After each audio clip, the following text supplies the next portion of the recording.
So you know when you like feel super accomplished after you've done a bunch of laundry and it's all clean, but the problem that is it's all sitting at the bottom of your bed and you're sleeping with like mounds of loaded laundry on the bottom of your bed. Well, I'm going to use that as an analogy today. Okay, so picture your living room floor and you've been doing a lot of laundry and it's just covered in all this like clean laundry that's just like stacked up everywhere. So let's pretend that your living room is your brain, and let's pretend that all that those articles of clothing are your thoughts and ideas and things like input that's just like coming to your mind, right? So our brains just get like so full of information from like all the things that we take in, like because we're always listening to the music or TV or talking to a friend or texting or reading an article or whatever it is. We're always just putting stuff in. And so the beauty of silence is that it helps us to sort all that out. So when you're not used to silence and you go into silence, like it's like your brain picks up a hamper full of clothes and throws it in your face. And you're like, ah, I need Netflix. But don't do Netflix, okay? Just sit in it. Just sit in the silence.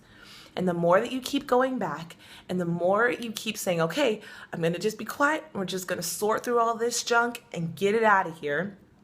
Then your brain starts to trust you and they say, okay, all right, so I don't have to like throw everything I've got at her because I have 1 minute for us to like get through all this stuff. And your brain's going to trust you and it's going to become more and more manageable. It's going to say, okay, let's just do this one little part today, and this one little part tomorrow.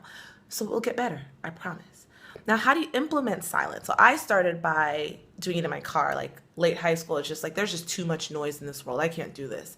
So every time it was my car, it was just in quiet. And sneak it in when you're cleaning. Just take your iPod out, or in the shower, or going to the bathroom, or when you wake up, just sit there for a little bit in the quiet and allow your brain to like categorize. Okay, so this is something we need to think through a little bit more, but what do you think about this? I don't know. What do you think we should do about that? And it'll just become easier and easier, and the questions will get deeper and deeper. So instead of just doing daily stuff, you'll get to like the real nitty gritty of life and hard questions and things like that. So yeah, I can't be at peace when my house is full of laundry, and your brain can't be at peace when it's got a bunch of junk in there that it needs to just like sort out. So I encourage you to try silence and try it more and more and more and more until it becomes really pleasurable, when your brain trusts you and when it becomes like real fun and you start to think real cool stuff. Anyway, have a good day and be quiet.